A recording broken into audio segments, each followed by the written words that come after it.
Hello and welcome to this week's show of Weighted Donuts. I'm Wayne Unger, and I'm here tonight with Bernie Pleskoff.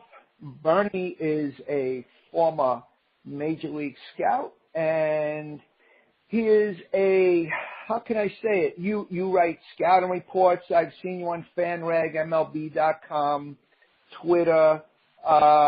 You're highly respected.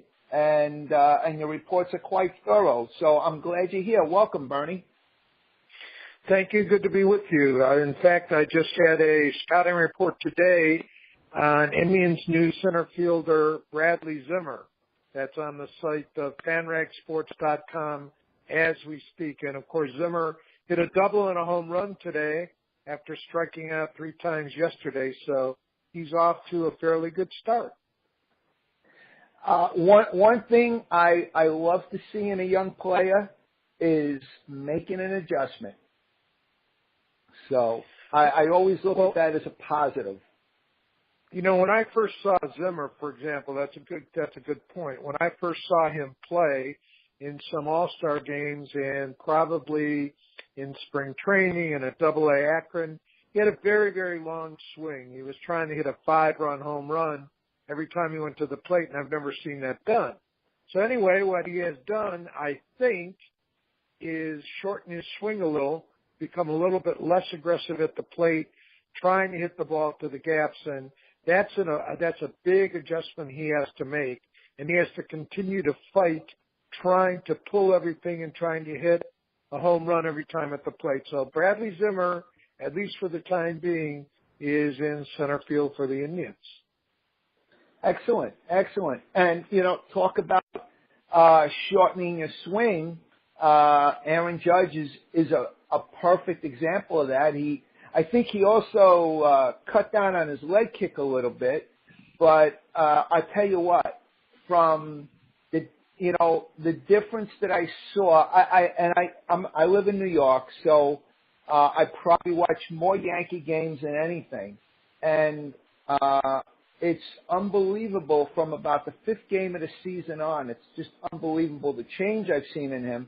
And, of course, the other thing is his pitch recognition has just like, the percentage of improvement is like just, I can't even put a number on it. It's like he goes up there like he knows what he's doing and he's not reaching for stuff. Well, Aaron Judge is a very, very good baseball player, especially offensively. He's a mountain of a man. He can block out the sun. That's how big he is. And the thing about Aaron Judge that's so exciting is that he can take an outside pitch to right field. And if you can do that in Yankee Stadium with that short porch, that's going to be a tremendous asset. So he recognizes pitches quickly out of the hand now. His swing is shorter, and he's a professional hitter. He is advanced beyond his years and much better than when I saw him in the Arizona Fall League. He has adjusted quickly. Now, there will still be some swings and misses. There will still be some strikeouts, but he's going to have to be reckoned with. He's an Adam Dunn with better pitch recognition, although Adam Dunn walked an awful lot. Adam Dunn had great patience at the plate, just a lot of swings and misses. I think Aaron Judge could ultimately be a better hitter than Adam Dunn, and I think that's exciting for the Yankees, along with, their young guys like Sanchez and Didi and Gleyber Torres coming up. Ultimately, this is a very, very exciting baseball team, and I think in the years to come, the Yankees are going to be a team that everybody's going to have to beat. I hope so, as long as they can add some starting pitching to that or develop their own starting pitching. Or I should say, if they're guys who they have now, if they actually develop. My fingers are crossed. So, the thing about the Yankees is they have enough financial resources and they have enough in the pipeline to go out and get pitching if, in fact, pitching becomes available on the open market. But every team in baseball needs pitching. I just did an article for Clubhouse Corner, which is a New York-based site, which I think is a terrific site and one run by a very, very good editor, Doug Hall, in New York. And I wrote an article about fifth starters in baseball. And, you know, when you have a team that has weak fifth starting, that's going to come back to haunt you. And if the Yankees can go out and get themselves, you know, a good starter or two, even in free agency next year, then I think they are going to solve the fifth starter problem, because they've got two very, very good young starters coming up, Montgomery being the lefty of the two. So I think it's going to be very exciting for Yankees fans in years to come. I hope so. I'm happy to see that Yankee fans in general have actually bought in to, you know, the young guys and being a little patient. And I don't think anybody expected this. Actually, in a way, I think this hot start has spoiled the Yankee fans, because they weren't. I don't think so. Yeah. Yeah, I don't think so. I think Yankee fans knew what they had in these hot rookies. They knew who Sanchez was behind the plate, and that he had a tremendous year last year when he came up. Nobody expected him to duplicate it. And when Greg Bird gets healthy, when his ankle, you know, heals up, you've got a first baseman for the future. But I think Yankees fans knew that these guys were top of the chart prospects. What they didn't know is if Tanaka can pitch every fifth day, and how good Pineda could be, and if Sabathia had anything left in the tank. That's the unknown. And with those starters coming through, they're holding their own until, you know, a guy like Caprillion gets healthy and Severino finds his command, and the future becomes very bright for New York. Justice Sheffield, Right. Another lefty in the pipeline, they'll be just fine. And, you know, they can, like I said, they can move a piece or two even and pick up pitching if there's any available. Well, what I meant was that, you know, Yankee fans know what they have. What I'm saying is they were willing to take the bumps and bruises for once and let the team develop. But, I think pitching will become available, particularly guys that are in the last year of their contract, for the simple reason that teams will not be able to get compensation anymore for making a qualifying offer. They always had that fallback. Well, if I don't get the right deal at the deadline, I might as well keep the guy and make him a qualifying offer and get the draft pick. So I think you'll see more guys in their walk years or being close to their walk years get traded. But that remains to be seen. So tell me something. I want to pull away from the prospects in baseball today a little bit, because I want to talk about, you have an upcoming trip to Cuba, and it's a tour. And when I read about it, I was like drooling, and I really, you know, I tell you, I tried to figure out the logistics and the timing and everything else. I myself can't make it, but boy, you know, anyone who's got a bucket list out there that involves a baseball trip, this is something you ought to listen to. Tell us about it. Well, thanks for asking. I'll tell you, this was on my bucket list. And last January, I went on a very similar tour that was hosted by Marty Lurie, who is the pregame and postgame host at KNBR for the San Francisco Giants. Marty was the host, and I was on a couple panels with him in Cuba. And this is a life-enriching experience like I could not believe. When I came back from Cuba, I talked about it every day of my life. On the plane home, the tour director sat down next to me and asked me if I would be the host for the January 2018 tour. I almost fell off my chair, because this is a trip of a lifetime for anyone. And for me to be able to make it again is really, really exciting. We leave on January 19, 2018, and we come back on January 26th. So we will be in Cuba for 7 days, and we will be staying in Havana. When we go to Havana, we'll be at the Hotel Internacional, which is Hotel Nacional, which is an iconic hotel from the 1950s. When you go to Cuba and you land and you look out in the parking lot, you see those 1950s automobiles, the red-colored Chevys, the green Chevys, and the Oldsmobiles. And, it's just amazing how beautiful these cars are. So when you walk into Cuba, you're actually, going back in time 50 years. And the people are absolutely wonderful. We're going to go to Hemingway's mansion. We're going to go to a cigar factory. We're going to go to a rum factory. We're going to go to an organic farm. We're going to see the oldest baseball stadium in Cuba, which was built in the 1800s. We're going to go to at least one, maybe two baseball games. We're going to talk baseball every morning for an hour. We're going to have a discussion on baseball. We're going to eat where the Obamas, President and Mrs. Obama had dinner in Cuba. We're going to go to the stadium where actually Obama watched baseball with Castro. It's just an astounding trip, and it just flies by. And I urge anyone who ever wanted to go to Cuba, this is your time.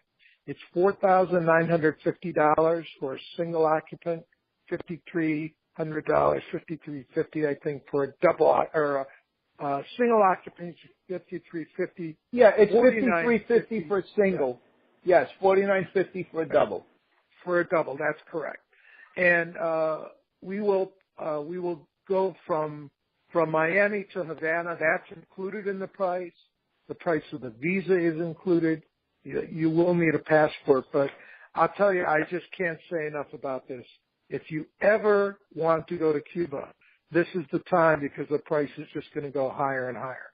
This trip that I'm talking about for 2 less days, and without baseball included, and without the places we're going, like the car where we see the car mechanic working on 50s automobiles, all of that is over $6,000. So this is still a very good value. And if anybody is interested, get in touch with me at Pleskoff, Pleskoff, at AOL.com, Pleskoff@AOL.com, or contact me on Twitter, at Bernie Pleskoff on Twitter, and I will get back to you. I will make sure you get all the information you need. So thank you for asking about it. No problem. And if anyone forgets Bernie's information, just contact me through our Facebook group, Weighted Donuts. I'll be more than happy to provide the contact information again. It's not a problem. And you know what? It's funny. I was just reading something just in the past couple of days about traveling to Cuba, how they were saying, like, the prices have already started to rise. It's,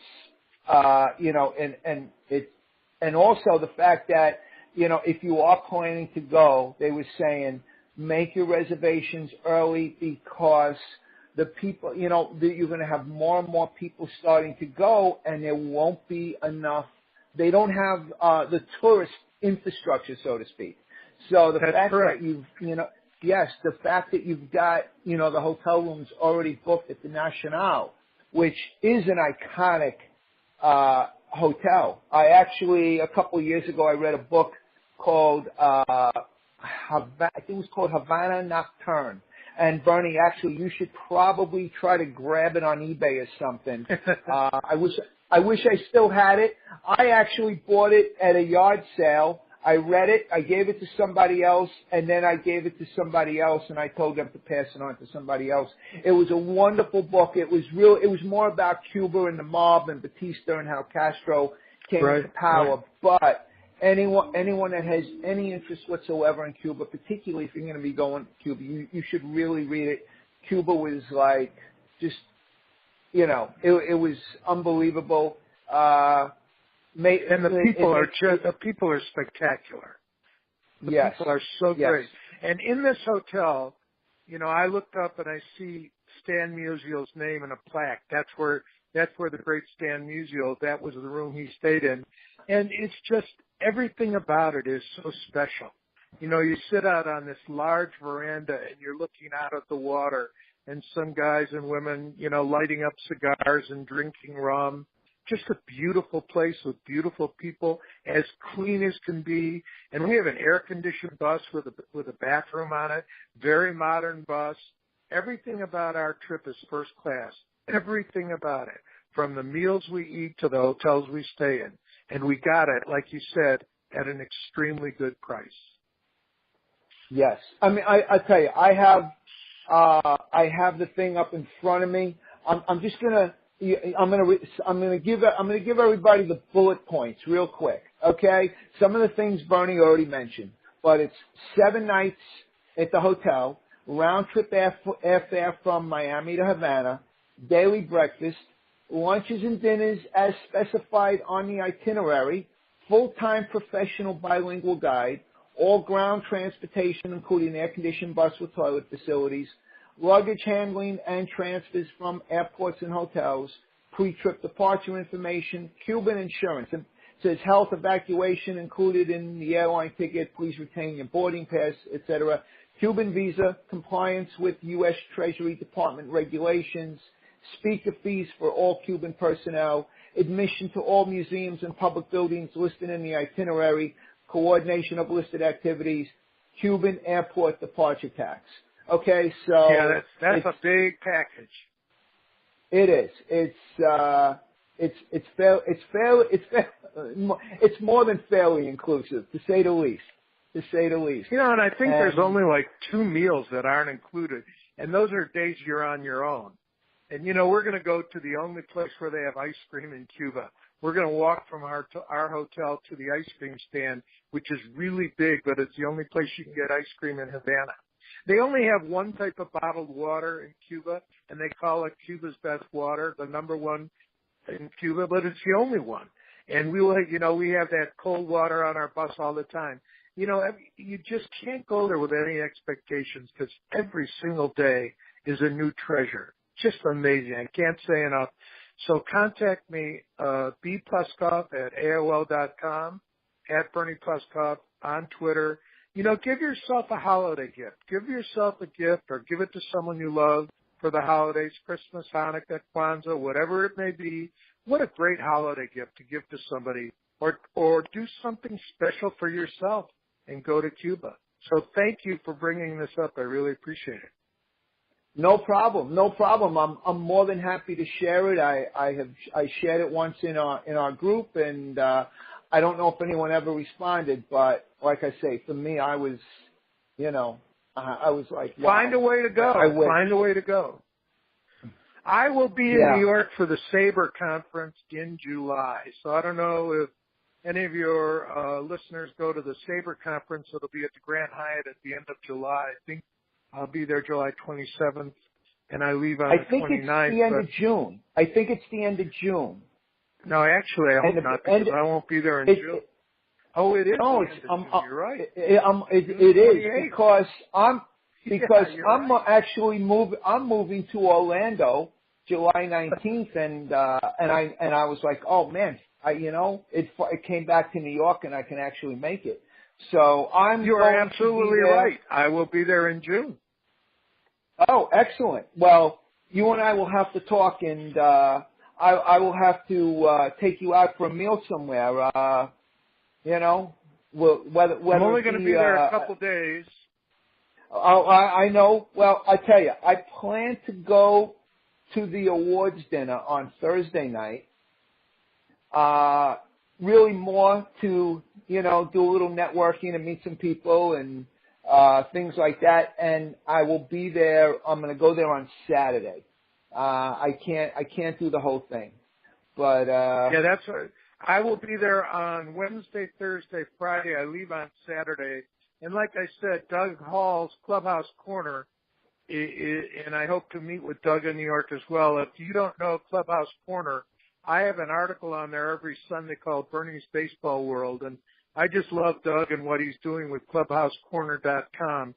So if your listeners want to read a very, very good site, I can't say enough about what Doug does with that site. New York-based, a lot of Yankees and Mets information, and you can go back and get my first 2 articles are probably archived there in Bernie's Baseball World.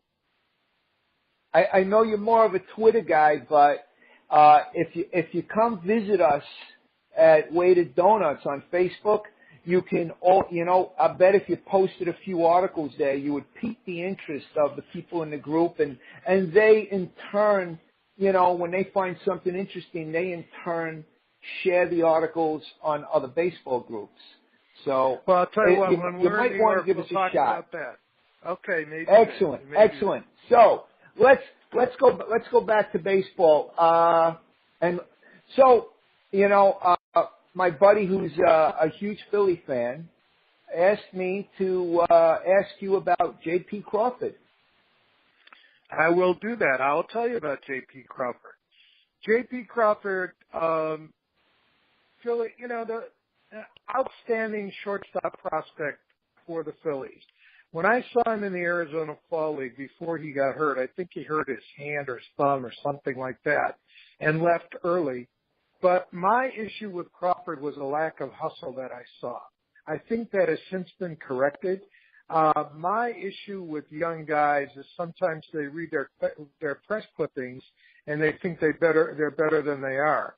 But Crawford is the real deal. I think he has a chance to be a good, if not very good, shortstop in an era when some of the best baseball players today are shortstops. The Correas, the Lindors, etc. I don't think Crawford is anywhere near as good as those guys, but I think he is an excellent prospect, along with others that I think the Phillies have in their system. I think the Phillies have one of the best prospect systems in baseball, to be very honest with you, and I think it's only going to get better and better.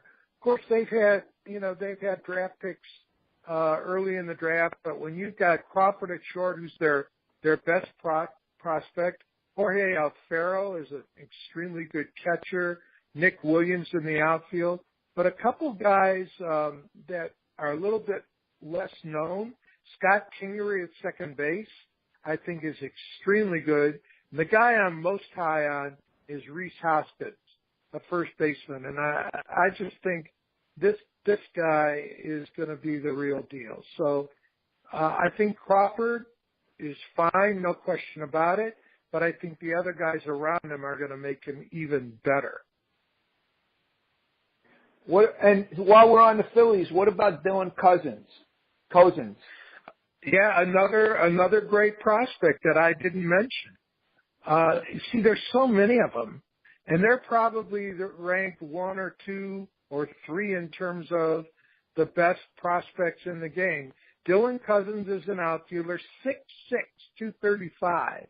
He's a left-handed hitter, and right now in the International League, he's only hitting 222, but he's got 10 home runs and 30 RBIs. So this is a guy who's definitely, going to be there when all of these guys come up. They may all come up around the same time. You're going to be seeing guys like Crawford and Alfaro and Williams and you mentioned Cousins and Kingery and Hoskins. They have to find room for all of them, and eventually Mickey Moniak, the outfielder, 6'2", 185 right now, hitting 318 with 15 RBIs. This is the future, and it's very, very exciting for Philadelphia Phillies fans. Good. My friend will be very happy to hear that. I have a lot of Met fans who listen.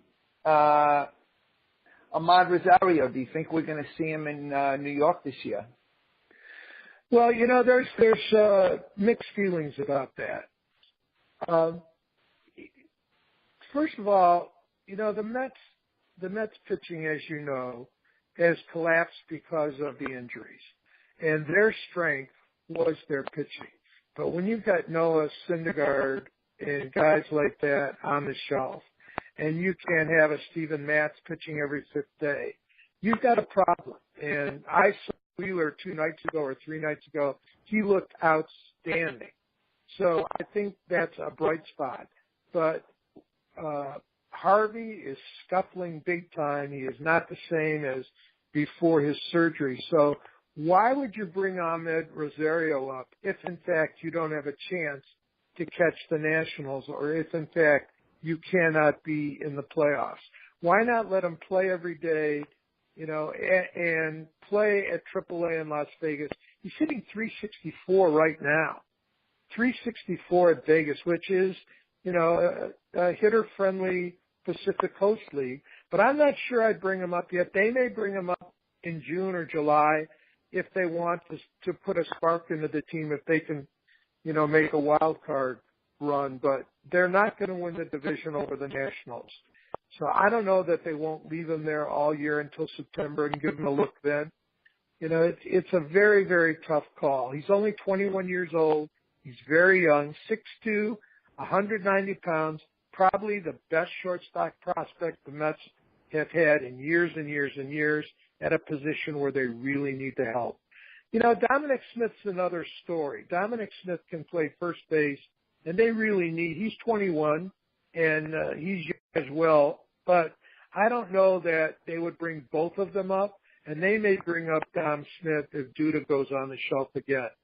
Dominic Smith is a very good left-handed hitter with his power starting to emerge.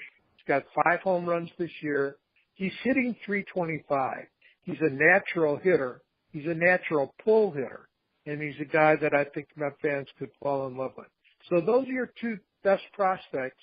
You've got Ahmed Rosario and Dominic Smith on the cusp of Major League Baseball. And by next year, you'll see them both. Okay. The Major League Draft is coming up next month. Any thoughts on that? Are you following any of the prospects? No. Unfortunately, okay. I do not get involved in the draft. Amateur scouts and bird dogs get involved in the draft. I'm a pro scout. I was a pro scout with the Mariners, and I was a pro scout with the Astros. That means I watch players after they've signed a professional contract. So I have never really gotten into amateur ball, and I get into to players once they've signed a contract, and that will happen after the draft, in June. So I could not tell you who the top prospects in the draft are. I have enough to follow prospects now without going into, the draft. So I have to beg off on that one. I know nothing about it. Oh, no, that's quite all right. I was just curious. So let me ask you about some guys that are up. Some are rookies. Some have been up a little bit the past couple of years. Jarrell Cotton. I was surprised the Dodgers traded Jarrell Cotton. I think he's got a very loose arm. I think he's got a big future ahead of him. He's got a nice home park to pitch in Oakland. That's going to be to his advantage because he does at times get the ball up in the zone. It's going to take some time for him to settle in. He is a very good prospect and a guy that I have really liked seeing. He's going to take his lumps upon occasion, but Cotton is the type of pitcher that's going to have to adjust to the way the hitters adjust to him. In other words, he's going to have to keep the ball down in the zone. He's got an awful lot going for him. And I was surprised the Dodgers let him go. But I think you can look for Cotton to really break out much more next year. We've already seen flashes of what he can be this year, but I think by next year he's going to be a much better pitcher. Okay. Let me ask you about Yoan Moncada. He's rated the top prospect in baseball. Now, there's a guy I think you will see sooner than later because the White Sox are in the hunt and they can use his offense. Moncada is a line drive gap hitter with home run power, and the ball comes off his bat probably harder than anyone in this crop of young rookies. He has amazing power, but he's got a speed and power combination that really is above the charts. The thing about Moncada that will surprise people when they see him is how fast he really is. He is going to steal a ton of bases. He's going to get a lot of line drive doubles. He's going to hit the ball over the wall at Comiskey Park. The only problem with Moncada is where do you play him? Is he a second baseman or is he a third baseman? And in my estimation, he's a designated hitter. He's a little bit challenged in the field. Even though he's fast, his range is not great. His agility is not great on defense. So the only reason they may keep him down in the farm a little bit longer is because of his defense. They want him to get as much time learning how to play second base, learning how to play shortstop. But the guy is an amazing hitter. Right now, he's hitting .331 with 6 homers in AAA. So he's a legitimate prospect, 5-tool prospect. I'd say 4.5 or 4, with his best tools being his hitting, his home run power, and his speed. But then his defense, he's average at best, but he still needs a lot more work because he will make the error of omission and mental errors. Oh, got it. Okay, next guy. He was drafted, I believe he was drafted 3rd after Swanson and Bregman, is Brendan Rodgers in the Rocky system. Well, you've got to look at a guy like Brendan Rodgers and say, you are a lucky man because you're going to be playing in one of the most hitter-friendly parks in baseball, and, that's Coors Field. Right now, as we speak, this is a guy who's hitting .382 in Class A Advanced at Lancaster. He's 2 years maybe away because he's only 20 years old. But Brendan Rodgers, right now, they don't have to rush him. They've got Trevor Story, shortstop. Brendan Rodgers can play, the infield, but they've got LeMahieu at second base. Rodgers has nice power. He's going to drive in runs. He's going to hit for average. He's an average at best fielder, maybe a little bit below average. He's not fast, but he's got a good hit tool. He's got good above average power. He's not an all-star. He's a very, very good baseball player, but on that team, he's going to be even better than most average players because he'll be surrounded by terrific offensive players in a very hitter-friendly park for half of his games, and then another few games hitting in Chase Field in Arizona. So anybody who plays for Colorado gets the benefit of also hitting at Chase Field in Arizona. Look for Brendan Rodgers to be a very good player, maybe 2 years away. Okay, and, the shortstop that was actually drafted number 1 in that draft, Dansby Swanson.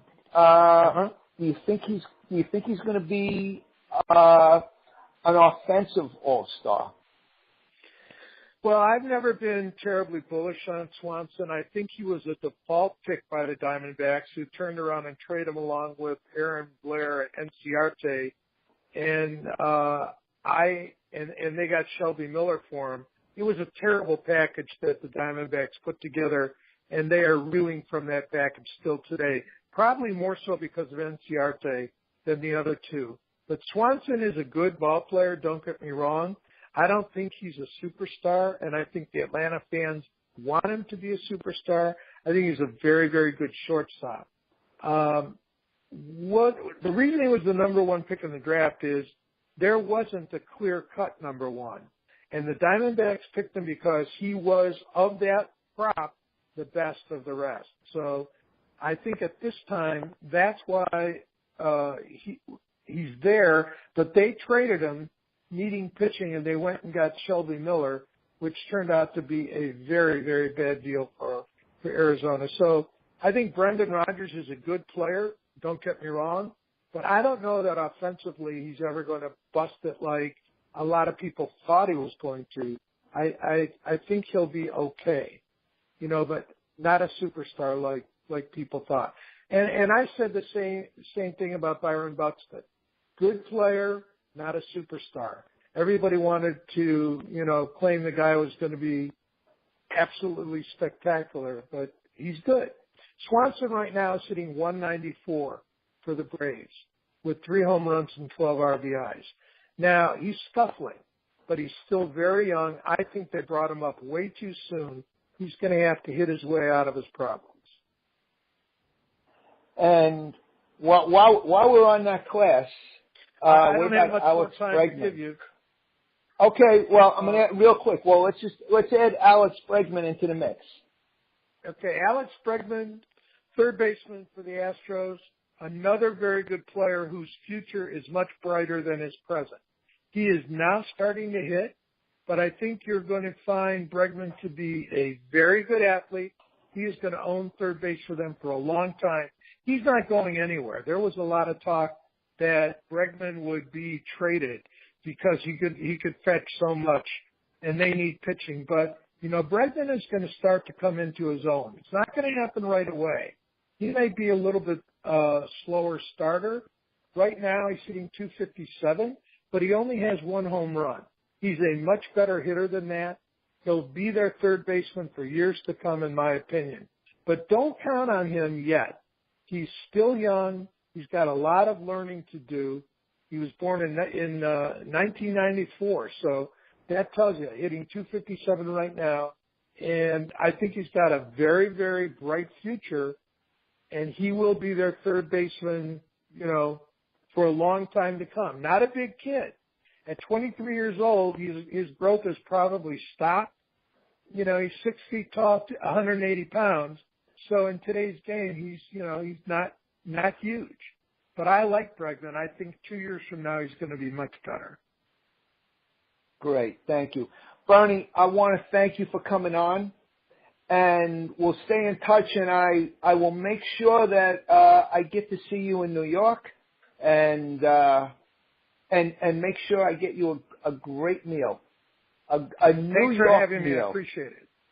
Thank you. Have a good night. Take care. Okay. Bye-bye.